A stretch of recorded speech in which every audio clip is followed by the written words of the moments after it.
Hey everyone, it's Ben Hardy here, and in today's video we have to talk about car repossessions, and we also have to talk about used car values, because guess what?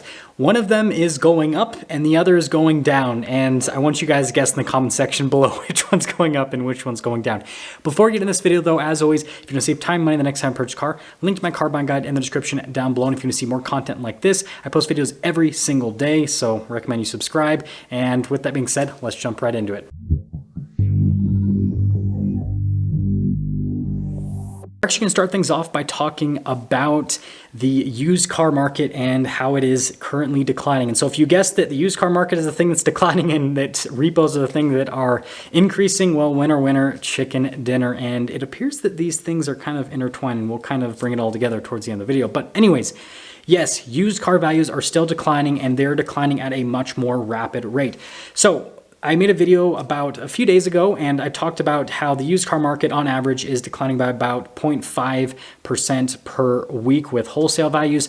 Well, now we're closer to 1%. We're not quite at 1%, but we're a lot closer to 1%. And a lot of the dealers that I'm talking with are saying that they feel like this close to 1% is going to be 1% pretty soon, and is probably going to get up to 1.5 to maybe 2% in the near future with wholesale values. And so what that means for all of us is that yes, used cars are still declining, and now they are declining at a much more rapid rate. And so we are kind of experiencing a slow motion crash where we see exactly what's happening, and people are trying to do things to stop it, but there's not really anything we can do to stop it. We just have to watch this thing slowly unfold with these used car values. And it's what everyone assumed would happen, because again, the car prices that were happening in 2021 were just not sustainable whatsoever.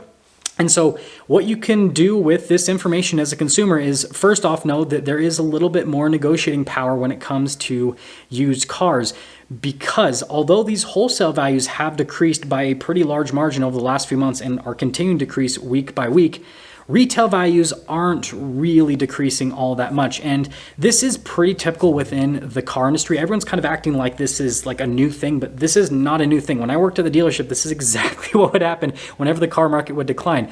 Basically, wholesale values decrease, so whenever customers would come in and trade in their vehicles, we would offer them less money, but that doesn't mean that we would go and try to charge less money for the car, because retail values tend to lag a little bit because, well, dealers have inventory that they sit on. And if those wholesale values are starting to erode, that doesn't mean they're just going to all of a sudden pull down the retail prices. They don't want to lose money on their inventory. That's just bad business, right? And so dealer prices will continue to stay high. They will start to slowly decrease, but just understand that there's going to be a pretty big lag between these wholesale values and these retail values. So again, just understand you do have negotiating power. There is some room because, well, dealers are definitely patting themselves right now, because first off, they know that car values are going to continue to decrease, and so they're starting to offer less and less with trade-ins. And on top of offering less and less with trade-ins, they're kind of starting to make sure that there's a little bit more wiggle room between that trade-in value and that retail value. If we pop from that over to car repos are continuing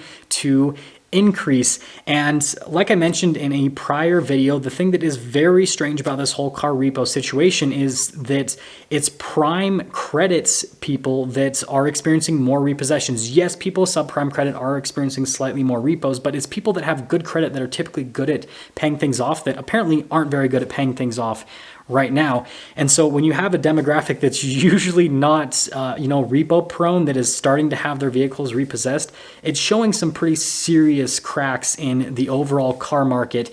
And yeah, it's just not a good sign. On the car repo side of things, what you can do to use this to help you out as a car buyer is just know that there are going to be more and more used cars available on the market over the next few months, because again, all these people are losing their cars. And obviously we have the flood cars that everyone's talking about that will eventually enter the market, but I think we're probably at least like 2 to 3 to maybe 4 months from those entering the market, because it takes some time for the water spots to get cleaned off and all that kind of stuff before they end up just going everywhere. And again, I have to say flooding the market because I'm going hard on the dad jokes lately. But Anyways, just know that car availability on the used car market is going to continue to increase. And so you can use this to your advantage, i.e. that means that you're going to have more cars to look at and you're going to have a little bit more negotiating power. Now, before I'm able to tie this all together, I need to quickly talk about lending because this is a very important part of this whole issue.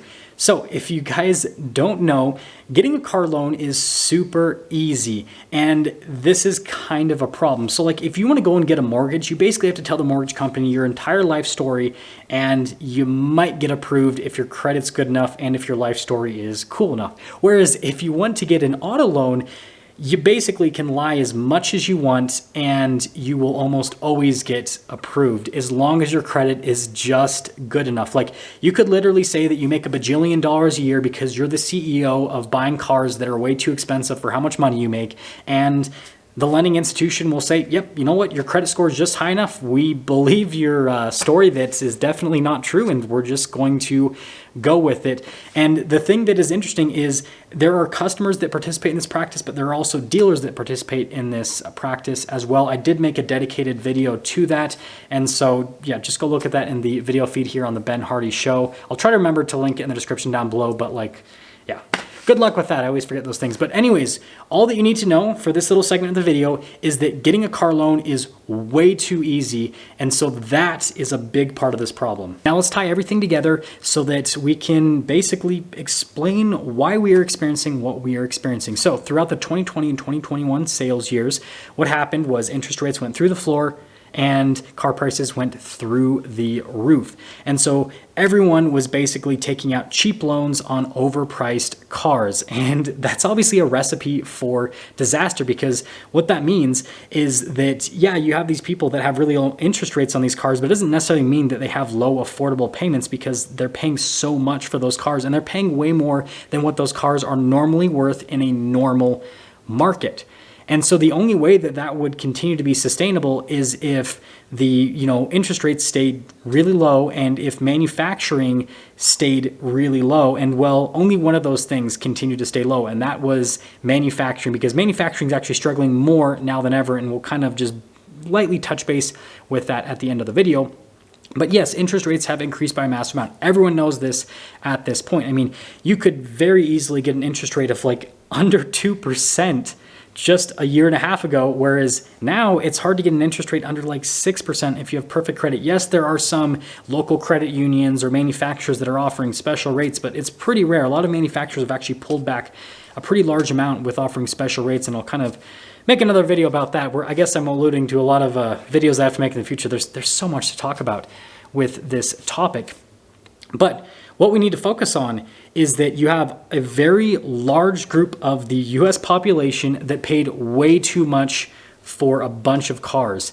And now we have interest rates that are really high. And so what these super high interest rates have done is they've completely destroyed affordability. And so they naturally are making it so those car values are going to go down, because, well, people can't pay overinflated car values and an extremely high interest rate. So yeah, car values are naturally going to come down. But then you have all these people with these massive loans that are now trying to get out of those loans. And now they're realizing that they're extremely upside down in their vehicles because, again, they paid way too much for them. And so they basically have one of two choices at this point. They can either bite the bullet and trade it in for a new car and have an extremely high interest rate, and on top of having an extremely high interest rate, have even more negative equity because they're buying a car that is going to continue to lose value because the market is going to continue to decline. Or they can just take a step back and say, I don't want to have anything to do with this car. I'm not going to make my car payments anymore. And that's what a lot of people are doing right now. And that's why repos are increasing. There's a lot of people that are just saying, you know what, this is my best option. Car values keep decreasing. I can't get another car because interest rates are too high. It just doesn't make sense. So you know what, just take the car back. I don't want anything to have to do with it. There are enough people that are willing to completely destroy their credit to just let this happen. It's crazy. The most difficult part of this whole situation is we just don't know how far this is going to go. Right now, all of the signs are showing that things are going to get a lot worse before they get better, and they are currently escalating right now because, again, repos are starting to increase at a much higher rate, and car values are starting to decrease at a much higher rate. That's just a recipe for disaster. Obviously, there is going to be a bottom where things just are so bad that they can't get any worse.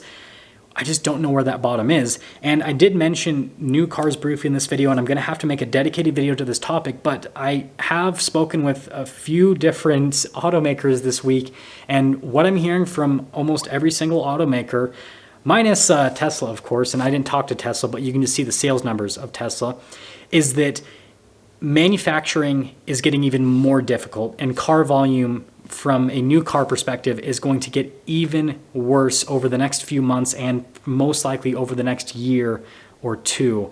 And so that's going to put even more pressure on the market in a lot of different ways that, again, I'm going to have to make a dedicated video to the topic, but just know that right now, like I said, things are most likely going to get worse before they get any better. With that being said, that is going to sum things up for today's video. And like I said, if you want to see more content like this, then I recommend that you subscribe because, well, I'm posting these videos every single day. And I do want to mention that I am slightly changing my posting schedule. So I tried to post 2 videos per day during the week because there's just too much news for me to cover in 1 video per day. But the problem is with the car reviews I'm doing on the main channel, they take up so much time and energy that I can only do 1 of these videos per day during the week. And so I'll be planning on uploading 1 video per day, Monday through Friday, and then Saturday and Sunday when I have a little bit more time because I'm not out filming at dealerships and talking to different people about what's happening in the car market. Then I'll post 2 videos, and that's not going to be enough to keep up with this current situation, but hopefully it's enough to keep you guys educated enough so that you can make the best possible decision. Anyways, I'll see you.